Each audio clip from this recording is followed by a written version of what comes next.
Tuhan yang melimpah atas kehidupan kami. I love you, Lord,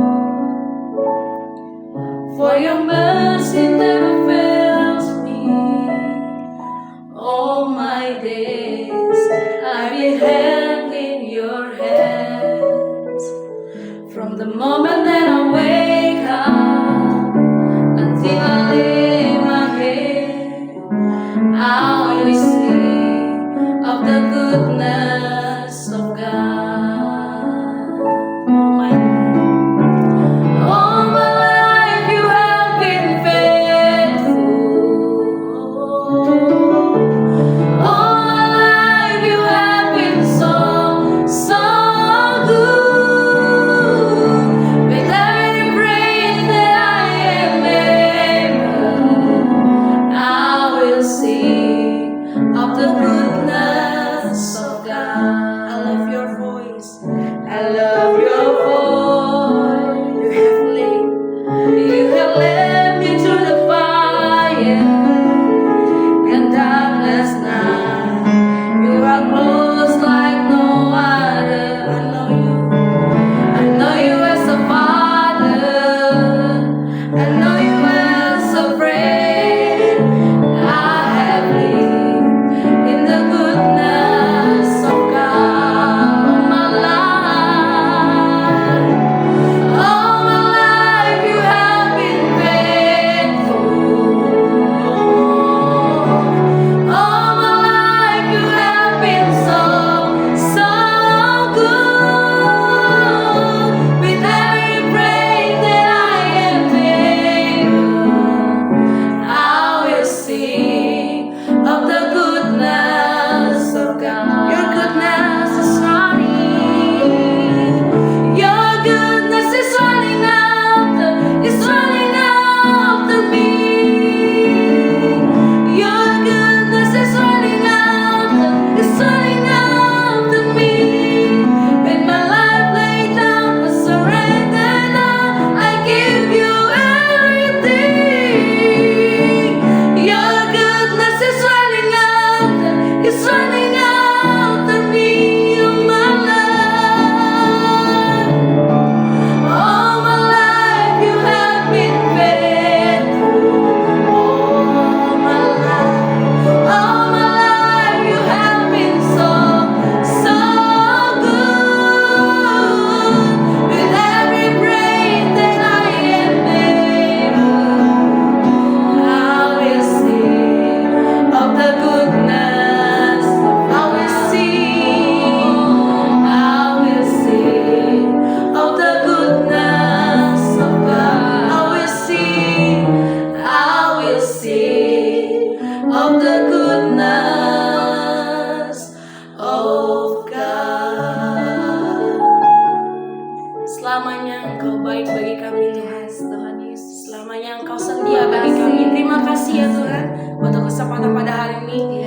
Kami mau mendengarkan suara-Mu melalui renungan hari ini.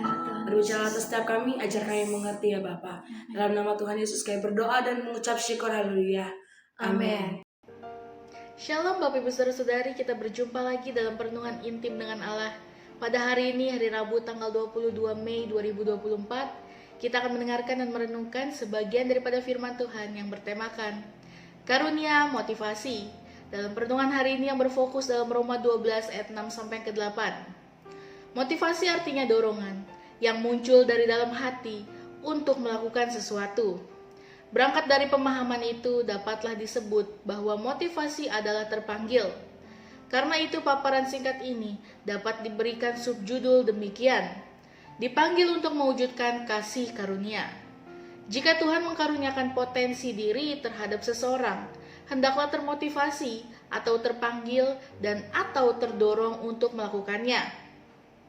Landasan rujukan ini diambil dari Roma 12 ayat 6 sampai 8. Demikian firman Tuhan. Demikianlah kita mempunyai karunia yang berlain-lainan menurut kasih karunia yang dianugerahkan kepada kita. Jika karunia itu adalah untuk bernubuat, baiklah kita melakukannya sesuai dengan iman kita. Jika karunia itu untuk melayani, baiklah kita melayani. Jika karunia itu untuk mengajar, baiklah kita mengajar. Jika karunia itu untuk menasehati, baiklah kita menasehati. Siapa yang memberi pimpinan, hendaklah ia melakukannya dengan rajin. Siapa yang menunjukkan kemurahan, hendaklah ia melakukannya dengan sukacita. Tuhan memberikan potensi diri yang berbeda-beda pada setiap orang. Hal ini yang perlu diperhatikan oleh setiap orang tua sebagai pendidik pertama bagi putra-putrinya. Orang tua perlu menjenjangi jenis potensi diri apa yang Tuhan berikan kepada anak-anaknya. Setelah menemukannya, orang tua akan lebih terarah untuk melakukan pembinaan, pendidikan, dan pelatihan terhadap anak tersebut. Orang tua perlu melaksanakan pendidikan yang patut pada diri anak, yang sesuai dengan potensi anak dalam Amsal 22 ayat 6. Tidak terdapat kunci pas dalam mendidik anak. Setiap orang dimiliki kepribadian yang unik dan khas. Menurut beberapa sumber, seorang pria dewasa dapat menghasilkan lebih atau kurang 20-100 juta sperma pada satu kali ejakulasi. Semua sperma berupaya untuk menjumpai sel telur. Ajaibnya, hanya satu yang berhasil untuk berjumpa.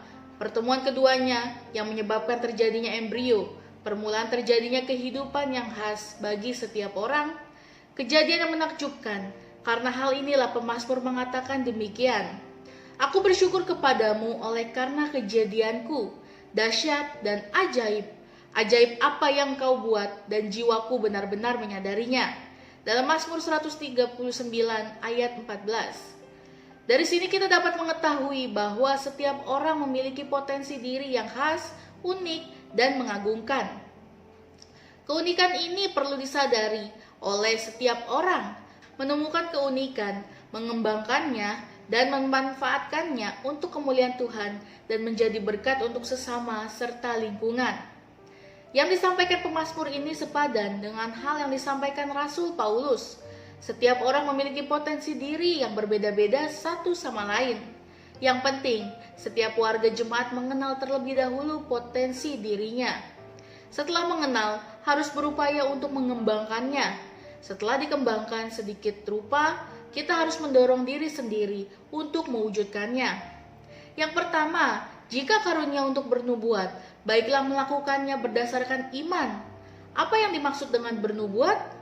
Bernubuat artinya menyampaikan hal-hal yang akan terjadi pada masa yang akan datang seperti disampaikan Tuhan kepada umat melalui nabi-nabinya. Apa yang dimaksud dengan berdasarkan iman? Nubuat yang disampaikan itu bergantung sepenuhnya kepada Tuhan. Nabi Tuhan tidak boleh membelokkan pernyataan karena diintervensi oleh raja atau penguasa atau sogokan. Lalu yang kedua, jika karunia untuk melayani, baiklah ia melayani. Apa yang dimaksud dengan melayani? Melayani artinya menggunakan pikiran, perkataan, dan perbuatan untuk melaksanakan pekerjaan Tuhan dalam gerejanya. Menyiapkan diri untuk melakukan hal-hal yang dikehendaki Tuhan dalam kehidupan sehari-hari. Terdapat beberapa jenis pelayanan dalam pekerjaan Tuhan. Tak kala seseorang melakukan salah satu jenis dari pelayanan tersebut atau lebih, orang tersebut telah melakukan kehendaknya. Lalu yang ketiga, jika karunia untuk mengajar, baiklah ia mengajar. Tugas pertama dan utama sebagai pengajar ialah untuk membimbing setiap peserta didik atau warga jemaat, atau sama dengan dari semua golongan umur, supaya semakin serupa dengan keteladanan Allah bagi setiap orang. Semua warga jemaat wajib mengikuti pembelajaran untuk melakukan perintah Tuhan dalam Matius 28 ayat 19 sampai 20. Pembelajaran yang dilakukan berdasarkan nilai-nilai yang terdapat dalam Alkitab akan menghasilkan masyarakat yang memiliki karakter yang kokoh, jujur, dan berdampak positif bagi lingkungannya. Yang keempat, jika karunia untuk menasehati, baiklah menasehati. Dalam setiap perencanaan, pengambilan keputusan, dan yang hendak dilakukan oleh warga jemaat, hendaknya didasarkan pada konten Alkitab.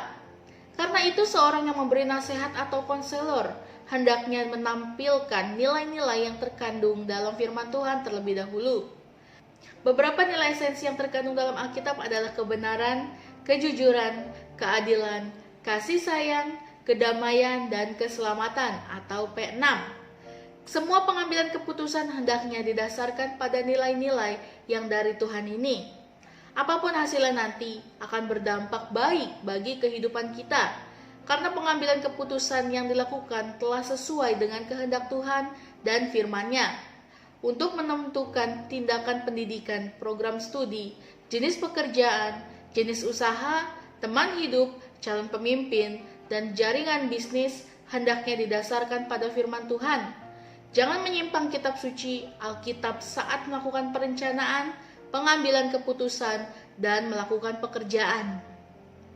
Lalu yang kelima, yang membagi-bagikan sesuatu, hendaklah ia melakukannya dengan hati yang ikhlas.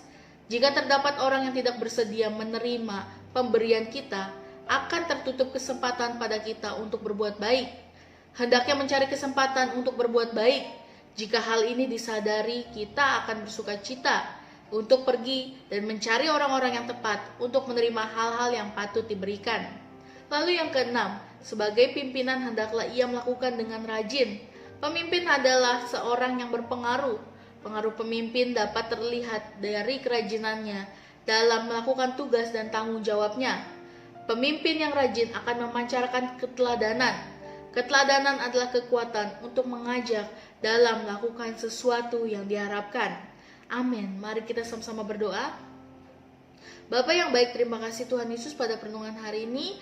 Biarlah firman ini merema di kehidupan kami. Bagaimana Tuhan kami untuk mewujudkan kasih karunia di hidup kami, bagi sekeliling kami, bagi lingkungan kami Tuhan.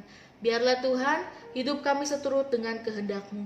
Terima kasih Bapa, di dalam nama Tuhan Yesus. Haleluya. Amin.